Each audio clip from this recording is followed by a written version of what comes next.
오늘은 요한계시록 11장 15절로 19절 말씀 가지고 일곱째 나팔에 대해서 말씀 나누겠습니다.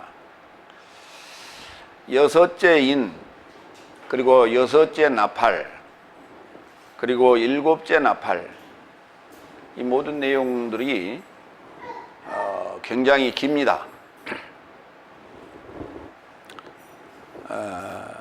오늘 이 일곱째 나팔의 내용은 여기 19절에서 자를 수밖에 없는데, 왜냐하면 12장의 내용은 이제 새로 전개되는 내용이기 때문에 여기서 잘랐는데, 실제로 지금까지 오는 과정에서 일어났던 그 인 떼는 과정이랄까, 여섯 나팔 부는 과정이랄까, 그 과정에서 일어났던 상상할 수 없는 그 어마어마한 그 일들이 오늘은 그렇게 일어나지 않습니다. 그래서 오늘은 일곱째 나팔을 불었다라고 하는 그에 대해서만 설명을 하고 있고, 오늘은 그 하늘 보좌의 상황을 구경하는 것으로 오늘 마무리가 되겠습니다. 첫 번째로, 그 말은 무슨 말이냐면 12장서부터 15장까지를 삽입구 이런 말을 써요. 학자들이. 근데 삽입구가 어디가 있어요? 뭐 하려고 그걸 삽입을 합니까? 거기다 쭉 써놓은 이게 지금 11장 15절부터 15장까지가 다 일곱째 나팔 얘기예요. 그래서 지금 오늘은 그 일곱째 나팔의 시작을 알리는 서막이에요. 그렇게 하시고요. 보겠습니다. 요한계시록 11장 15절, 일곱째 사자가 나팔을 불었다. 다 같이 첫 번째 15절. 일곱째 사자가 나팔을 불었다. 세상 나라 삶이 주의 그리스도스의 나라가 되어 현세 삶에 속한 내세 삶에 이르고자 왕노릇 할 것이다. 예. 세상 나라 삶이 주의 그리스도스의 나라가 되어, 그리고 우리 개혁성경은 세세토록 그랬어요. 근데 그 세세토록이라는 그 말을, 그 애매한 얘기예요. 언제 시작할 거며, 그리고 세세토록은 끝이 없다는 얘기거든요. 근데 시작한다는 어떤 그런 그 시점이 뭐예요? 날짜도 없고 뭣도 없고 아무것도 없어요. 일곱이라고 하는 단어는 헬라어로는 헵도모스, 다 같이 헵도모스. 히브리어로는 세비, 그럽니다. 다 같이 세비. 일곱이라는 단어에서 왔는데요, 헵타라는 헬라어와 세바라는 히브리어에서 일곱째라는 단어가 만들어집니다. 이 단어는 맹세하다라고 하는 사바라는 단어에서 출발합니다. 그러니까 일곱이라는 의미는 맹세한 것, 맹세, 이런 의미가 있어요. 그리고 이 맹세하다라는 단어에서 사부아라는 맥추절이라는 단어가 만들어집니다. 그러니까 일곱째 날의 시작은 바로 맥추절이에요. 오순절이라고도 우리가 부르는 맥추절, 또는 칠칠절이라고도 부르는 맥추절이 이게 일곱째 날의 시작이다, 그렇게 보시면 됩니다. 계시록 10장 7절부터 보겠습니다. 일곱째와 관련된 내용들을 좀 살펴봅니다. 오히려 일곱째 사자의 음성의 날 안에서 나팔 불자는 때에 하나님의 비밀이 자신의 종 예언자 삶에게 복음 전하신 것 같이 완성될 것이다. 그러니까 일곱째 나팔이라고 하는 것은 굉장히 중요하다. 왜냐하면 복음이 완성되는 때이기 때문에 그렇습니다. 지금까지 우리는 그저 예수 믿으세요, 이게 복음인 줄 알았어요. 그것도 복음은 복음이에요. 그런데 그 복음의 씨앗이 떨어진 것이지 복음이 완성된 건 아니에요. 복음화라고도 우리가 하는데, 복음이 완성된다라고 하는 것은 복음은 그리스도 예수예요.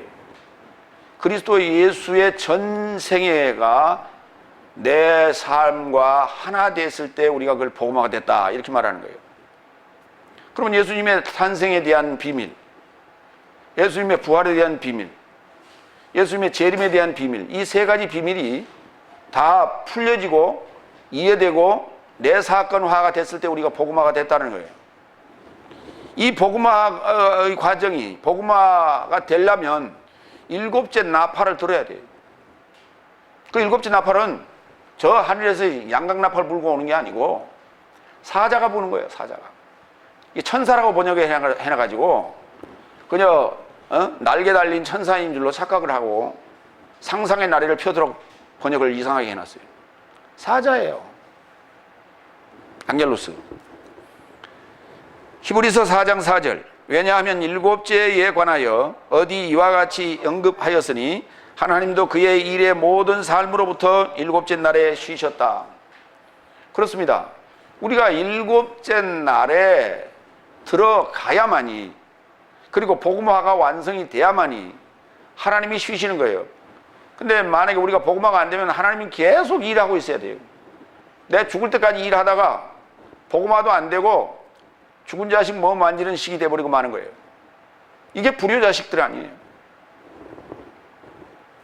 그 얘기가 어디냐? 창세기 2장 2절에 나오죠. 그리고 그가 행한 것이 옳은 바 그의 인친 사자가 그의 맹세한 날 안에서 전능자를 소망하는 사역으로 완성되기 시작을 하자. 그가 행한 것이 옳은 바 그의 인친 사자가 완성되어 나오므로 그의 그 맹세한 그 날 안에서 그가 안식하기 시작하더라. 창세기 1장 1절부터 2장 3절까지의 일곱째 날의 그 내용은, 목적은 하나님의 인친 사자가 완성되는 거예요. 그의 사자가 완성되니까, 그의 분신이 완성되니까 하나님이 그때 안식하게 되는 거예요. 근데 우리는 그걸 갖다가 우주 창조 개념으로 전부 다 이해를 해버렸어요. 잘못 이해했어요. 유대인들이 그렇게 이해를 했었어요. 예수님 오실 때. 예수님이 말씀하셨어요. 아버지가 일하시니 나도 일한다 그랬더니, 야,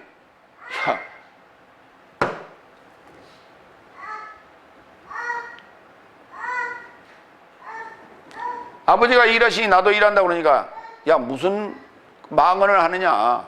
아버지는 지금 안식하고 계셔. 창세기 2장 2절부터 3절에 봐. 거기 안식하고 계시잖아. 그러니까 유대인들이 그렇게, 유대교가 그렇게 이해를 하고 있었어요. 그런데 유대교를 개혁하신 이가 예수님이에요. 그러다가 캐톨릭화가 됐는데 그 이후에 마틴 루터에 의해서, 칼빈에 의해서 종교개혁이 일어났는데도 아직도 유대인들이 가지고 있던 그 개념을 그대로 가지고 있으면서 괜히 진화론자들하고 싸움박질을 하고 앉았어요. 그러니까 종교라고 하는 것의 그 교리가요, 한 번 정해지면요, 이게 바뀐다는 게 그렇게 어려운 거예요. 안 보이는 거예요. 그렇게 한 번 각인이 그렇게 딱 되면 안 보이는 거예요. 그렇게 보여도 그렇게 이게 돌아가질 않은 거예요. 그래서 지금까지도 여전히 그러고 앉았어요.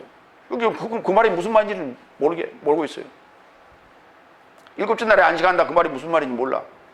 그래가지고 출애굽기, 레위기, 민수기, 신명기, 이스라엘 백성이 광야 40년 동안 행했던 그걸 기준으로 해가지고 주일날 되면 다 쉽시다 하고, 응? 주일날은 쉬는 날, 이렇게 알고 있습니다. 그러니까 세상에서 지금 주일날은 쉬는 날 아니에요. 근데 왜 토요일날은 또 쉬어요? 하루 부족해서 더 쉬기로 했어요. 그러니까 세상에서 유대교적인 사고방식을, 그런 방식을 받아가지고 일요일이라고 하는 걸 만들어서 사용하고 있잖아요. 그래서 일주일에 한 번씩 쉬고 있는 거 아닙니까? 근데 그걸 하나님이 그랬다고 자꾸 어거지로 쓰고 앉았어. 세상에서 그렇게 쓰고 있는 걸 교회가 갖다가 어거지로 갖다 들이맞춰 쓰면서 하나님이 그렇게 만들었다고 어거지로 쓰고 앉았어요. 2주에 한 번 있으면 안 돼? 지금 일주일에 2번씩 하잖아요. 하나님 만들었는데 왜 그걸 어기고 앉았어요?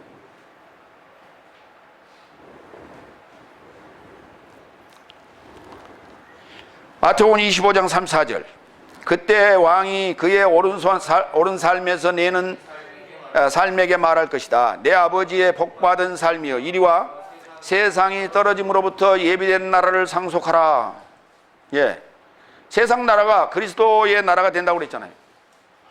그러니까 세상 나라라고 하는 것 자체를 하나님께서 만들어 놓으신 것은, 하나님 나라가 아닌 건 다 세상 나라예요. 교회도 아직도 하나님 나라가 안 됐다, 복음화가 안 됐다 그러면 전부 세상이에요, 그게. 그래서 우리는 그 교회라는 거룩한 이름은 붙여가지고 그걸로 커버하고 포장하고 있는 거예요.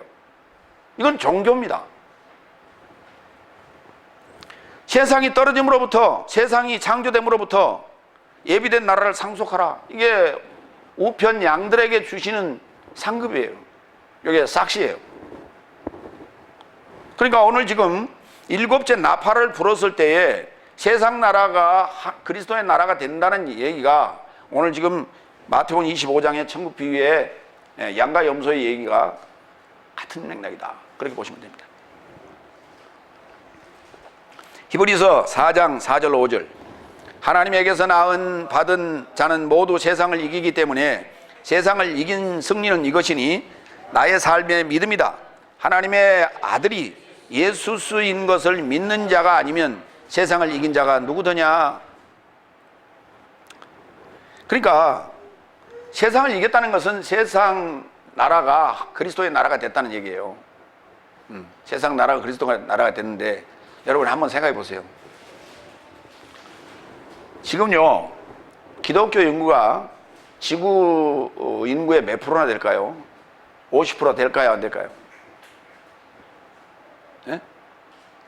안 됩니다. 그런데 이슬람 인구는 날로 불어나고 있어요. 그럼 이슬람 국가들은 잘 사느냐? 그렇지 않아요. 몇 나라 외에는 잘 사는 나라 없어요. 잘 살아도 백성들은, 국민들은 헐벗어요. 일부만 호의호식하고 살지 대다수가 헐벗고 살아요.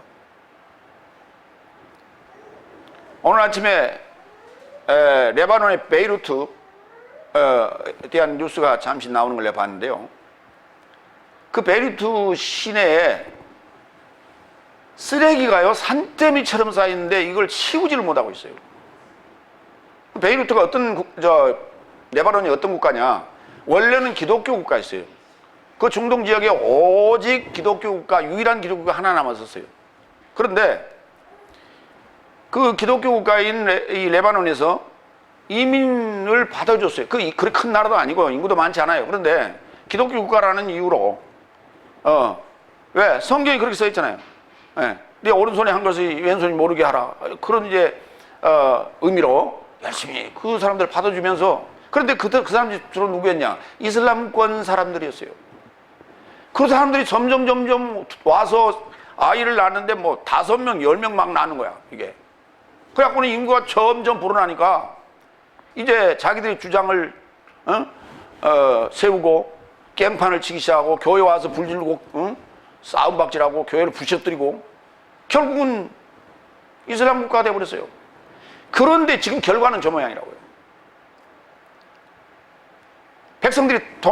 국민들이 데모하더만요. 데모하기는 해요. 그런데 근본적인 문제가, 그 문제 해결된다고 근본적으로 문제 해결되느냐? 천만에. 이슬람이라고 하는 여기에서 벗어나지 않으면 안 되는 거예요. 그러면 앞으로 기독교가 이슬람을 무너뜨릴 수가 있느냐? 천만에요. 못 무너뜨립니다. 근데 세상 나라를 그리스도의 나라가 된다고요? 이게 표면적으로 되지 않습니다. 그건 착각이에요. 이 성경은 지금 내 얘기예요. 내 얘기. 요한계시록은 지금 내 얘기라고. 내가 세상 나라였다가 그리스도의 나라로 바뀌는 거예요. 그런데 그게요 어떻게 되는데요? 믿음으로요. 지금까지 우리가 믿었던 그 믿음 말고요, 믿습니다 하는 그 믿음 말고 구체적으로 지금 이루어지는 성경 해석을 제대로 우리가 듣고 논리적이고 합리적인 그 사고 아래서 믿음으로 되는 거예요. 잘 보세요. 하나님의 아들이 예수라는 것을 믿는 자는 세상을 이긴 자라고 그랬어요. 그러면 다 같이 따라합니다. 내가 하나님의 아들이라면 그럼 뭐예요? 뭘 믿는 거예요? 내가 하나님의 아들이라면 뭘 믿는 거예요? 대입을 해봐요. 거기다 예수라고 믿는 거 아닙니까? 그게 믿음이라고요. 그게 아니면 세상을 이길 방법이 없다는 거예요. 코스모스를 못 이겨요. 그 예수가 뭐냐 그랬더니 구원의 실체요. 구원의 실체. 구원받은 증거요. 구원받은 실체가 드러나야 돼요. 지금 우리 구원받은 실체가 드러나요? 구원받은 실체라고 하는 것은 삼위일체여야 됩니다. 여러분 자신이 삼위일체로 드러나야 돼요. 근데 지금까지 내 구원받았네, 네 구원받았네 하면서 죽어서 천국 갔네 그걸로 끝났지, 내가 구원받은 실체를 드러내보라면 누가 드러낼 사람이 누가 있어요? 그러니까 손에 잡히는 구원의 실체가 안 보이니까 다들 어디로 가느냐? 기도원에 올라가고 은사 받으러 그 부흥집회 가고 맨날 그러는 거예요.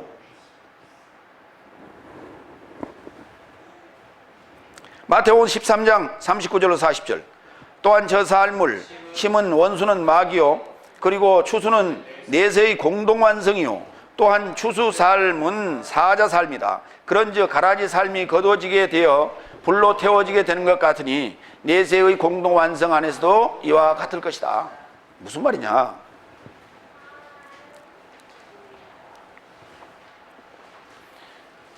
성경에서 말하는 추수 때는 내가 추수되는 건 맞습니다.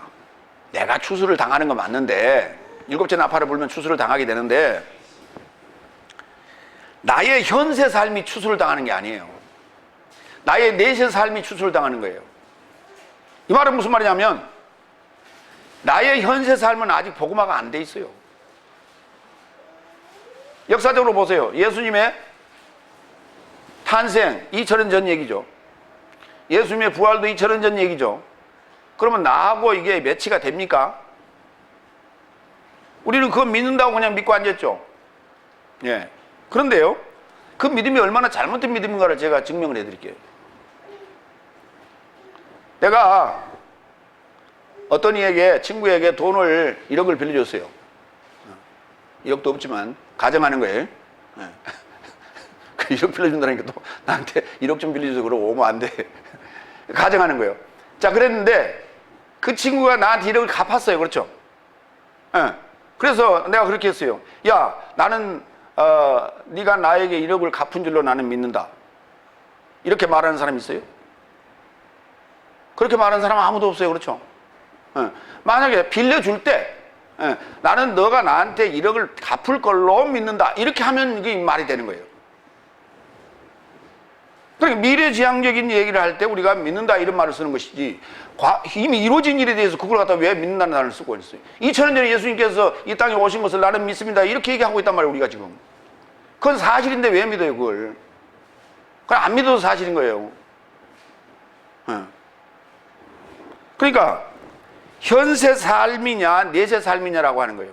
자, 두 가지는 지금 이미 과거로 제가 말씀드렸어요. 자, 한 가지 남은 게 예수님의 재림 사건이에요. 예수님의 재림 사건은 아직 지금 아무도 경험하지 못하고 다 천국 갔어요. 가는지 안 가는지 모르지만. 그런데 그 사건이, 재림 사건이 내 사건이 될 줄로 믿는 거예요. 우리가 지금. 그랬을 땐 내가 추수 대상이 되는 거예요. 근데 이 단어를 갖다가 세세토록 그려버렸으니 이게 무슨 소리 이걸 풀이를 해요.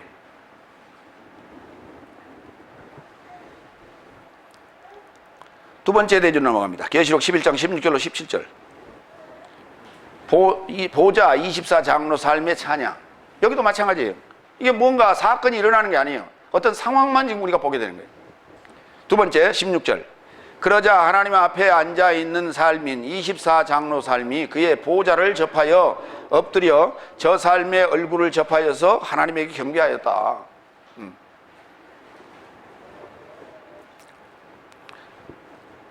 거기 그 24장로나 네 생물은요, 뭐 거기서 지금 뭐 얼굴을 대고 엎드려서 하나님께 경배했다, 예, 어떤 모습이 그릴 뿐이에요. 거기서 그냥 앉아서 해도 상관없어요. 그게 왜? 보좌와 하나 돼 있어요. 그러면 24장로라는 뜻이 뭔가? 24시죠. 예. 그러면 24인데 12 더하기 12 이렇게 하겠죠. 그렇죠? 20 더하기 4 이렇게 말하는 사람은 없어요. 그렇죠? 예. 근데 여기 보면 20 더하기 4 그려놨어요. 그런데 20이라는 말은 무슨 뜻이냐면, 히브리어로는 아세림, 다 같이 아세림. 예, 이게 무슨 뜻이냐? 부한사역이라는 거예요. 부한사역. 헬라어로는 지금 이게 에이크신 해놨는데 의미를 찾기가 어려워요. 여기 20이에요. 이게 부한상. 그리고 아르빠라는 단어인데, 이 아르빠라는 단어는 묶임이라는 뜻이에요. 묶였다. 예. 그러니까 부한삶이 묶인 거예요. 그 부한삶이 묶인 게 12입니다. 또 부한삶이 묶인 게 또 12이에요. 12지파와 12사도예요. 그런데 그 12이라는 단어를 한문으로 겹쳤으면 이게 왕자가 나와요. 목사님, 그거 너무 비약한 거 아닙니까? 그렇게 말할지 모르지만, 그럼 12를 한번 풀어봐라. 아무도 못 풀어요. 12이라는 말도 부한 삶이 탈바꿈되는 얘기예요. 이게 12지파를 탈바꿈시켜가는 과정이에요. 그래서 야곱이 낳은 12아들과 그 다음에 출애굽할 때의는 13지파가 나와요. 가나안 들어갈 때도 13지파가 들어갔어요. 근데 예수님이 오시면 또 12만 뽑아요. 요한계시록 7장 14만 4천, 144천에 보면 거기 12지파가 등장하는데, 거기에는요 요셉과 에브라임이 들어가고 므낫세가 들어가고 에브라임은 또 빠져요. 그러니까 손주가 하나 들어갔어요. 그리고 단지파가 빠졌어요. 이것이 뭐냐? 부한 삶이 탈바꿈되는 과정을 그리고 있는 거예요. 신학도 마찬가지예요. 12제자를 불렀는데 부한 삶이 탈바꿈됩니다. 가로주 다 빠져요. 그리고 마띠아가 들어갑니다. 이게 탈바꿈이에요.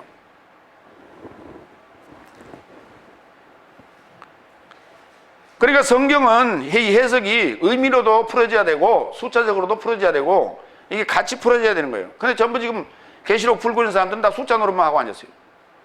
수라고 하는 것은 비밀이에요. 비밀. 우리가 비밀을 쓸 때 수라는 단어를, 수라는 걸 가지고 쓰죠. 여러분, 금고에 가나다라 마바사 이렇게 되어 있는 거 봤어요?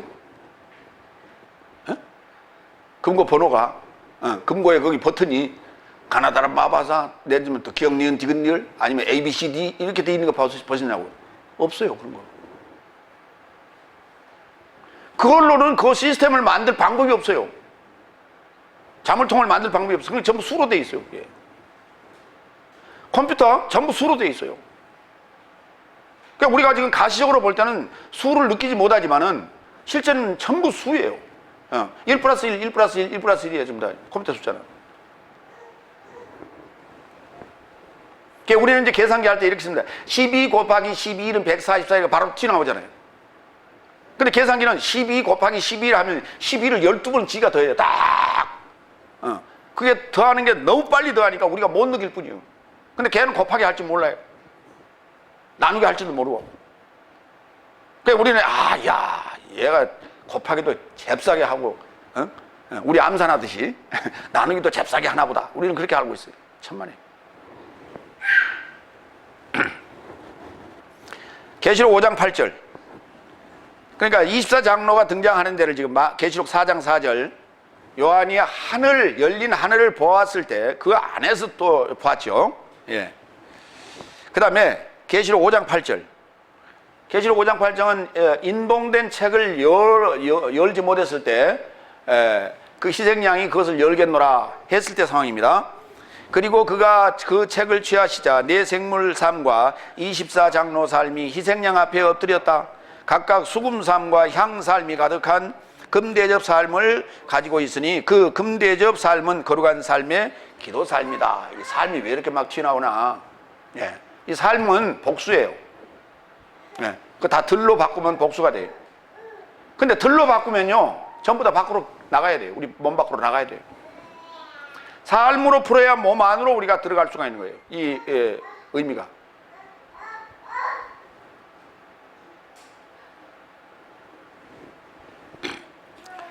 (17절) 세 번째, 말하되 당신께 감사합니다. 전능하신 하나님 주여, 현존하신 분이시고 미완료로 계시는 분이시고 오고 계시는 분이시니 당신의 큰 권능을 취하시고 왕노릇 하셨습니다. 이거 별 사건이 벌어지지 않았어요. 그러니까 24장로 삶이 지금 경배하며 찬양하는, 칭송하는 내용만 지금 언급되어 있어요. 근데 하나님을 찬양했어요. 하나님을 찬양했는데 전능하신 분, 다 우리가 알고 있어요. 현존하신 분, 그것도 알고 있어요. 미완료로 계시는 분, 그거 좀 이해가 안 되죠. 오시는 분, 아니요. 지금 오고 계세요. 올 것이에요. 지금까지 우리가 알고 있는 재림주는 올 것이죠. 그렇죠? 예, 오는데 얼마나 걸려요? 오시는데 얼마나 걸리길래 아직도 안 오시고 계시는 거예요?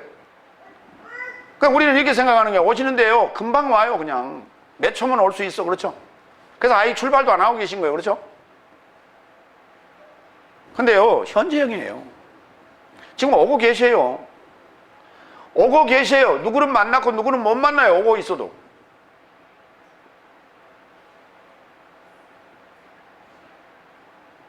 이제 이해가 안 되는 거예요. 지금 이게 몸 밖으로 계산해 보세요.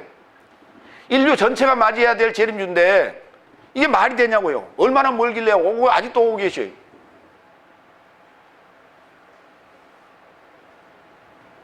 (2000년이) 넘었잖아요. 지금 가신 지, 역사적으로 따지면. 근데 아직도 오고 계셔요. 자, 미완료부터 봅니다. 요한복음 1장 1절. 시작 안에 말씀이 미완료로 계시는데 그 말씀은 하나님을 향하여 미완료로 계셨으니 그 말씀은 미완료인 하나님이시다. 시작 안에 말씀이 떨어지면 미완료 상황이라고요. 그런데 그 말씀이 자라서 하나님을 향하여 가다가 성장해서 열매를 맺게 되면 그걸 하나님이라고 부른단 말이에요. 그럼 말씀은 시와 같은 거 아니에요? 그래서 뒤에 정의를 했어요. 그 말씀이 뭐냐 그랬더니 미완료로 계시는 하나님이다, 이렇게 정의를 했어요. 근데 그게 어디서 미완료로 계신데요? 저와 여러분의 시작 안에서요. 저와 여러분의 무슨 시작 안에서? 창조의 시작 안에서요. 성경은 나의 창조 얘기를 지금 시작하는 얘기지 우주 창조 얘기를 얘기하는 게 아니란 말이에요. 계시록 1장 4절. 요한네스는 현존하시고 미완료로 계시며 현재 오고 계시는 이로부터 그리고 그의 보좌의 앞에 계시는 7 영으로부터 그리고 친실한 증인이요 죽은 삶에서 난 장자요 땅의 임금 삶의 머리인 예수스로부터 아시아 안에 있는 7 교회인 네 삶에게 은혜와 평화이다. 그러니까 하나님으로부터, 예수님으로부터 현존하시고 미완료로 계시고 현재 오시고 있는 그 신실한 증인으로부터, 한마디로 얘기하면 예수님으로부터 보냄을 받은 신실한 그 은혜와 평화라. 요한 자신이요. 저와 여러분이 이제 복음을 들고 나가면 은혜와 평화가 돼야 돼요. 그래서 예수님 뭐라 했어요? 집에 들어가면 평안을 빌라고 그랬죠. 그러니까 우리가 그 문맥을 그냥 그대로 봐서 아이 참 별일 없지요. 앞으로도 계속 별일 없으세요. 이게 평안을 빈 줄로 우리는 착각을 했어요, 지금까지. 평안의 복음을 주라고요. 그 집에. 평안의 복음을 주라고요. 그 집에 은혜를 주라고요. 은혜 그러면요, 우리는 아이고 목사님 오늘 은혜 많이 받았습니다. 예. 그런데 그 은혜가 뭐냐 했더니 내가 알고 있는 얘기를 재생하면 맞아 이거 이제 5번만 하면 은혜 많이 받은 거예요. 그러니까 사람들은요, 은혜 받으려고 세상 사람들은 어디로 가냐면 가요 무대 가요. 가요 무대 가면 자기가 아는 노래 나오거든. 와, 그거 나오면 신나게 따라 불러요. 은혜 많이 받았어요. 얼굴에 화색이 환히 갖고 나와요. 그건 은혜가 아니에요. 그건 감동이라고 그래요. 감동. 우리는 교회 가서 늘 감동만 받고 나오는 거예요. 그러고 오늘 설교 무슨 내용인지 알겠어요? 그랬더니 아이 모르겠어. 아이고 깜깜이요. 오늘 은혜가 안 돼. 모르면 은혜가 안 돼.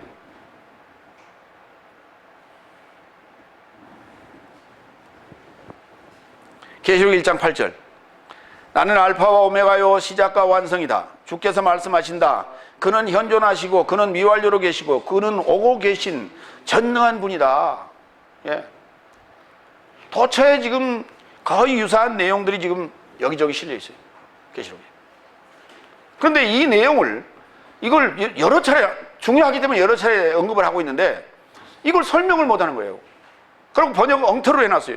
우리 계시록 1장 8절 한번 보세요. 뭐라고 번역해놨나? 개역성경 한번 보세요. 주 하나님이 가라사대 나는 알파와 오메가라. 이제도 있고 전에도 있었고 그게 미완료였나요.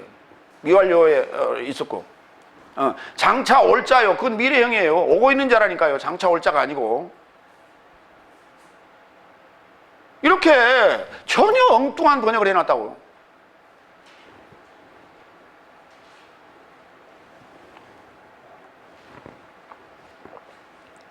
계시록 4장 8절. 그런데 네 생물 삶은 하나가 자신을 쫓아오르는 6날개 삶을 가지더라. 안과 둘레에 눈 삶이 가득하고 저 삶은 밤낮 휴식을 갖지 않고 말하되 거룩하신 절대자 주 하나님 미완료로 계시고 현존하시고 오고 계시는 분이다. 내 생물이 밤낮 잠도 안 자고 쉬지도 안 하고 맨날 하는 소리가 이 소리만 하고 있어요. 우리 천국 가면은 먹지도 않고 마시지도 않고 일도 안 하고 맨날 찬양만 한다고 그러죠. 예. 여러분도 가서 일하고 있으면 좋겠죠. 한번 생각을 한번 해봐. 여러분도 거기 가서 일하고 있으면 좋겠죠. 그게 여러분의 모습이에요. 이게 내 모습이라고. 이게 내 짐승들. 예. 그건 뭐냐? 지구상에 있는 이 짐승으로 묘사를 해놨는데 예. 하나님을 대적하는 그러한 비진리적인 요소들, 하나님을 대적하는 요소가 지금 정복당한 모습이에요. 네. 근데 이거를요, 참 놀랍죠. 네. 불교에서는요, 사천왕으로 딱 그려놨어요. 일주문 지나면 거기서 사천왕 통과해야 돼요. 네, 아주 우악스럽고 무섭게 생긴 네 그 마귀가 다 버티고 있어요. 그쪽에서는 그렇게 묘사를 해놨어요. 아마 저와 여러분 안에도 이게 저와 여러분의 보좌 아닙니다. 저와 여러분 안에 있는 보좌의 모습인데 여러분 안에도 그런 형태로 아마 여러분을 지금 지키고 있을 거예요. 수호신처럼. 이거 수호신 아닙니까? 수호천사예요.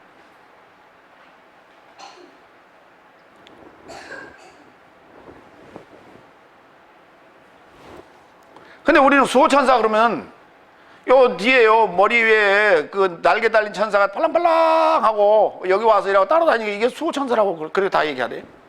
예? 예. 자기 교통사고 당해가지고 죽을 뻔 나겠는데 눈을 떠보니까 수호천사가 여기서 와서 팔랑팔랑 하고 있더래. 그래서 살았대.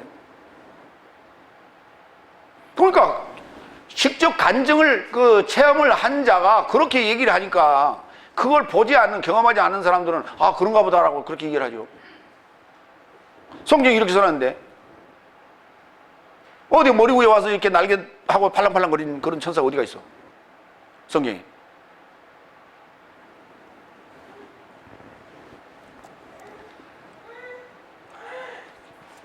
세 번째, 계시록 11장 18절로 19절. 분노하는 열방에겐 심판, 주의 이름을 경외하는 삶에겐 싹. 이게 좋다는 얘기도 아니에요, 또. 이게. 그러니까 이 일곱째 나팔에는 뭔가 이루어진 게 하나도 없어요. 일곱째 나팔만 불었을 뿐이에요. 그러면 12장부터 이제 본격적으로 일곱째 나팔에 의한 일이 진행되는 거예요. 그때부터. 15장까지. 그래서 그게 끝나면 16장으로 이제 대접으로 넘어가는 거예요. 네 번째, 18절. 그래서 열방 삶이 분노하여 주의 진노가 왔으니 죽음 삶의 심판을 받을 때요, 당신의 종 예언자 삶과 거룩한 삶과 작은 삶과 큰 삶으로 주의 이름을 경외하는 삶에게 삭슬 주실 때요, 그리고 땅을 파괴하는 삶을 파괴할 때다. 아, 뭐 때가 지금 3번이나 나왔어요. 실제 때는 한 번밖에 안 나와요. 그런데 문맥상 이게 이렇게 이제 적어놔야 얼른 이해가 돼서 그렇게 번역을 한 거예요. 이 때가 굉장히 중요한 때가 등장했어요.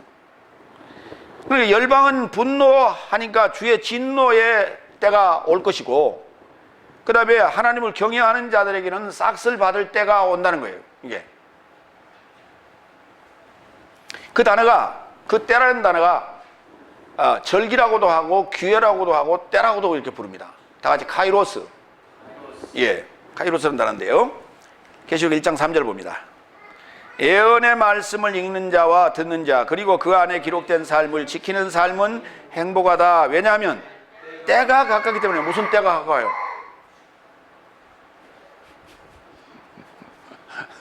목사 시켜서 때가 가깝다. 네. 이 때라고 하는 것은 바로 오늘 지금 요 일곱째 날에 관한 얘기예요. 지금 이게 일곱째 날에 관한 때가 가깝다. 계시록 12장 12절. 그러므로 하늘과 그 가운데 거하는 삶은 즐거워하라. 땅과 바다를 거주하는 삶은 화로다. 이는 마귀가 적은 때를 가진 줄 알고 큰 분노를 가지고 네 삶을 향하여 내려갔기 때문이다. 하늘에 전쟁이 있었어요.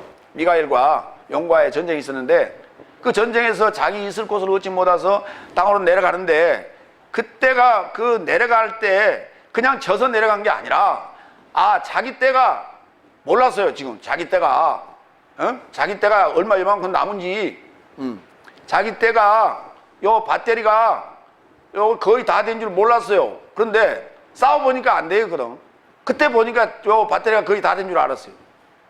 그러고는 내려간 거예요. 무슨 말인지 이해가 되시죠? 설명됐죠? 예. 그래서 분노를 가지고, 큰 분노를 가지고 땅으로 내려갔기 때문에 땅에 있는 자들은 그걸 잘 견뎌내라고 이렇게 얘기를 합니다. 계시록 22장 10절. 또 내게 말하되 이 책의 예언의 말씀을 인봉하지 말라. 때가 가까이 있다. 때가 가까이 있다. 그러니까 계시록이라고 하는 것을 우리가 열어간다라고 하는 것은 이게 마지막 일곱째 나팔이라고 보시면 됩니다. 예. 그러면 첫째 나팔은 뭡니까? 그 다 마찬가지. 첫째 나팔에서부터 일곱째 나팔 속에 다 포함되는 거예요.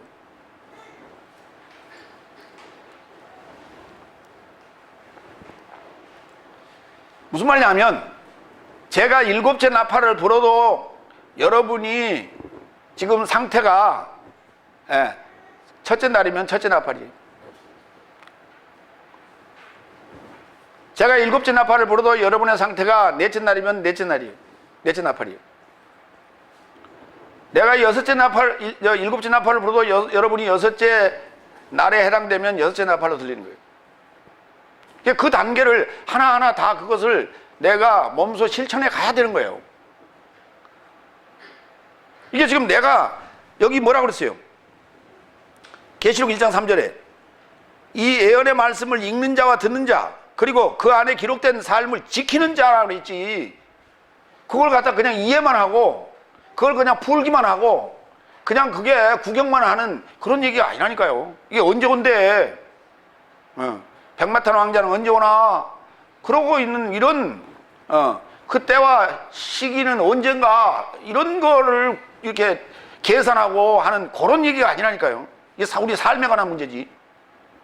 근데 계시록 푸는 자들이 다 그러고 앉았어. 뭐 비밀 푸는 것처럼 자기가 어떤 묵시록 애언서를 풀어서 어떤 비밀을 드러내주는 것 같이. 근데 비밀 드러내는 게 뭐가 있어요? 다 지금까지 계시록 풀었다는 게 전부 다 뻥이었지 지금까지.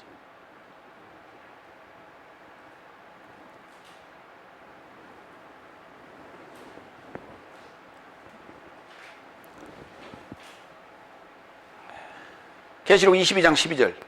그리고 보라, 내가 속히 오고 있다.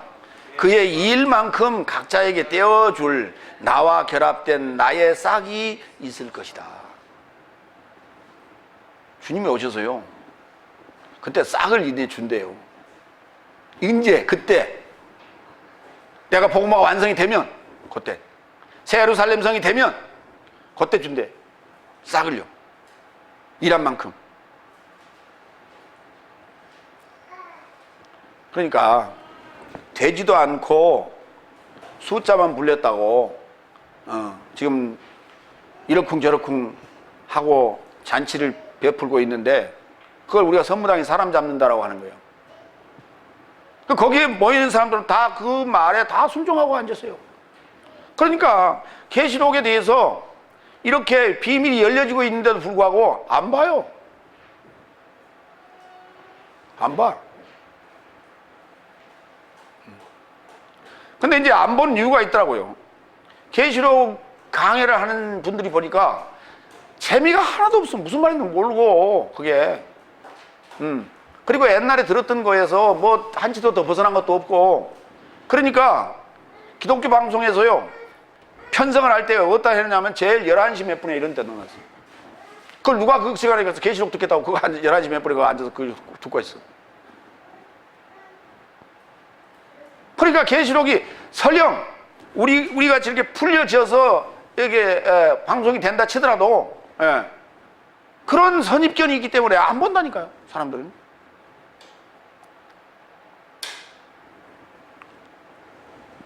다섯 번째, 그리고 하늘 안에서 하나님의 성전이 열려졌고 그의 성전 안에서 하나님의 언약의 상자가 보여지니 번개삼과 음성삼과 천둥삼과 지진과 큰 우박이 발생하였다. 이걸 진짜예요. 이게 하늘 안에서 하나님의 성전이 열려졌고 성전 안에 하나님의 언약궤가 있더라고요. 이게 하나님의 언약궤가 있는 곳이 어디예요? 지성소 아니에요. 지성소를 여기 뭐라고 했냐면 성소와 지성소를 하늘이라고 지금 얘기하고 있는 거예요, 성경은. 지성소 문이 열려진 것을 일곱째 나팔이 부러졌다고 얘기하는 거예요. 그러면 이게 열려졌으면 이제 닫아지지는 않습니다. 이게 계속해서 이제 나오는 거예요. 그래서 할 말이 많은 거예요. 여태까지 참고 계시다가 할 말이 많아. 그래서 12장, 13장, 14장, 15장까지 막 줄줄줄 계속 나올 거예요. 이게 일곱째 나팔이에요.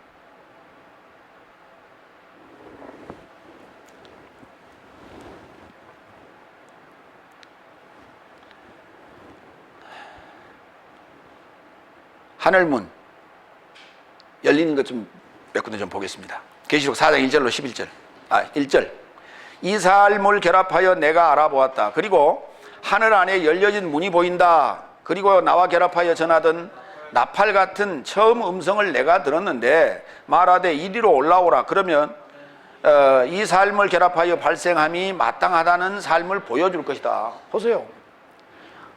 보여주는데 보여주는 걸 끝나는 것이 아니라 그게 내 삶으로 이것이 체질화 돼야 된다니까요. 하나 돼야 된다니까요. 그러니까 우리가 봤다는 것은 보고 그대로 갖다 증거하라 이게 아니에요. 네 안에 이루어진 것을 증거하라는 거예요. 너 자신을 나팔 불어라, 예언하라는 거예요. 너 자신을. 근데 되어지진 않은데 입만 가지고 우리가 전하고 있는 거다.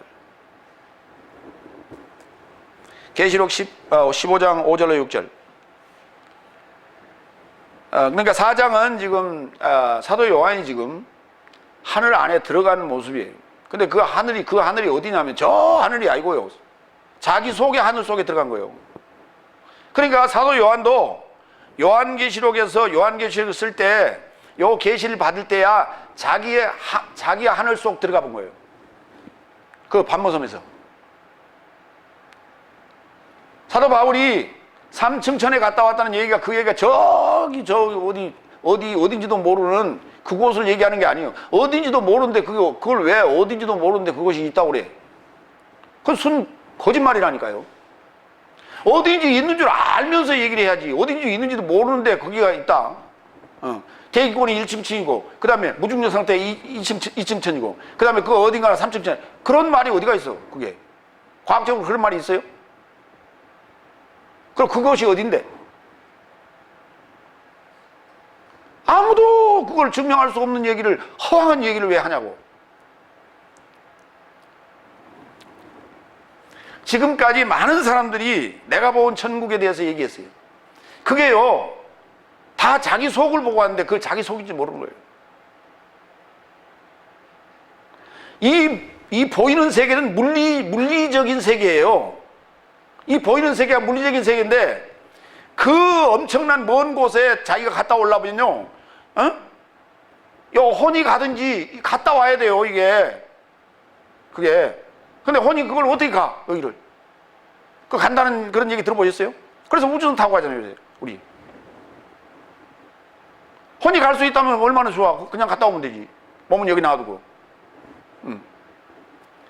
전 세계 여행이 아니라 전 우주 여행을 하고 오는 거지. 시체 갔다가 냉동실에 딱 넣어놓고. 그곳은 물질의 세계가 아니란 말이에요. 하나님 나라는. 그렇기 때문에 물질적인 것으로 볼 수 있는 게 아니에요. 그래서 자기는 지금 착각을 하는 거예요, 지금. 자기 속의 하늘을 봤는데. 그러기 때문에, 자, 보세요. 자기 속을 봤기 때문에 반드시 두 가지를 얘기합니다. 천국과 지옥. 그렇죠? 신모 목사님, 천국도 3층으로 되어 있고 지옥도 3층으로 되어 있어. 와, 천국만 보여주면 뭐하러, 지옥은 뭐하러 봐. 성경이 천국 보여준 적이 있어요, 없어요? 없잖아요. 지옥은 보여줬죠? 지옥은 보여주잖아요. 부자와 나사로에서.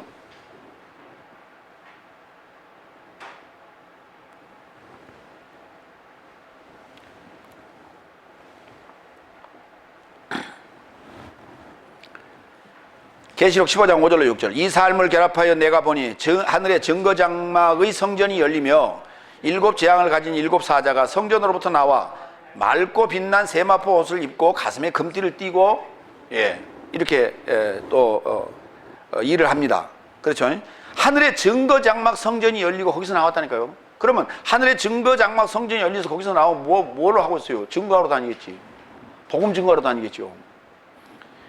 그러니까 나팔도 복음이고 대접 사건도 복음인데 이 사건을 통해서 이 복음화가 되는 과정 속에서 일어나는 현상들을 그렇게 어마어마하게 과장해서 그렇게 써놓은 거예요.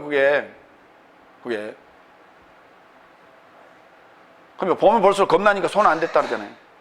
손을 못 대죠. 왜? 계시를 안 받은 자는 이걸 손댈 수가 없어요. 우선 조직부터가 이게 이해가 안 돼요. 인나팔 대접이 연결되어 있는 조직 자체가 이게 이해가 안 돼. 그러니까 지금까지 연구를 2000년 동안을 해왔는데 중간에 삽입구요 뭐요 이런 이상한 소리들을 하고 있는 거예요, 지금까지. 이게 우리나라 사람들이 한 게 아니요. 내노라 하는 저 선진국, 우리보다 기독교 역사가 엄청 많은 그런 곳에서 만들어 놓은 게 그 모양이에요. 증거장막이 열렸다면 당연히 나팔 불고 이게 복음이지요. 그러니까 복음을 전하는 과정에서 안 봤기 때문에 일어나는 현상들을 환란, 재앙 이렇게 묘사를 한 거예요. 계시록 19장 11절.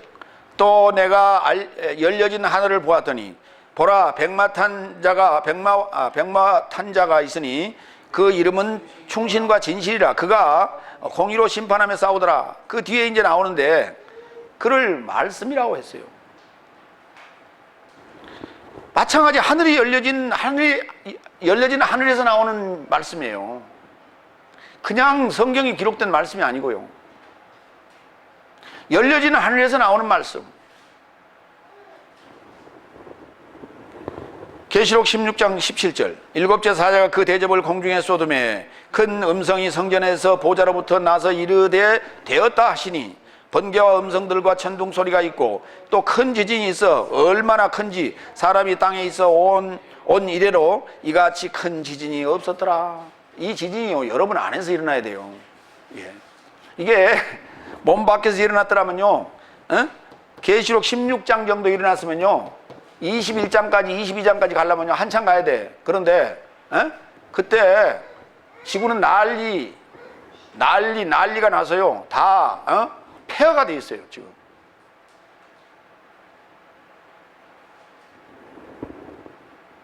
우리 안에서 일어나는 소리들이 이게 번개, 음성 이게 뭐냐면 내 안에 울려오는 이게 복음의 메시지에 대한 느낌이에요. 이게 그를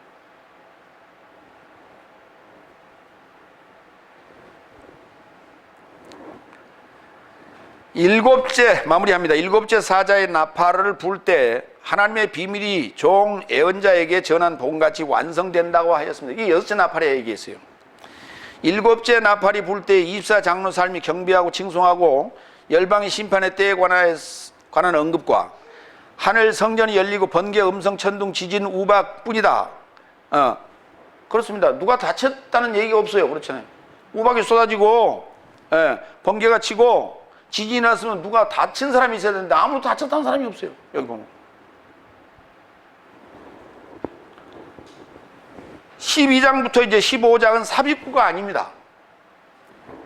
일곱째 나팔의 연장선으로 하늘과 바다와 땅에서 일어나는 사건을 거룩한 삶의 인내가 필요로 합니다. 이때 그러니까 왜 하늘과 바다와 땅에 관한 사건이 벌어지느냐, 이게 12장부터 14장까지 15장은 이제 마무리하는 과정이고요. 거기서 하늘과 바다와 땅의 사건이 일어나는데 이게 뭐냐면 계시록 21장에 가면은 21장 1절에 보면 뭐라 그랬어요? 하늘과 땅과 바다도 다시 있지 않더라 그랬잖아요. 왜? 새하늘과 새 땅으로 바뀌어버렸어요. 그 새하늘과 새 땅에서는 물이 필요 없어요. 바다가 필요 없어요. 그러니까 새하늘과 새 땅에 왜 물이 필요 없는지를 몰라. 그런데 22장에 보면은 그 새 예루살렘 성으로부터 물이 흘러나와요. 생명수 강이 흘러나와요. 이거 비밀이잖아요.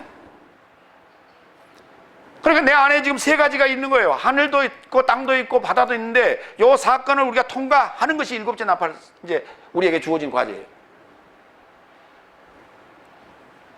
그러고 나면 이제 구속받은 144천이 등장을 하고요. 바벨론이 무너지고 일곱 재앙으로 연결됩니다. 그래서 마지막 청소하는 거예요. 이게 일곱 재앙이에요. 그리고 새 예루살렘 성이 나타나는데 그것이 누구냐? 교회요. 신부예요. 하나님의 신부. 그 신부가 복수가 아니에요. 단수라고요. 저와 여러분을 지금 묘사하고 있는 거예요. 기도하겠습니다.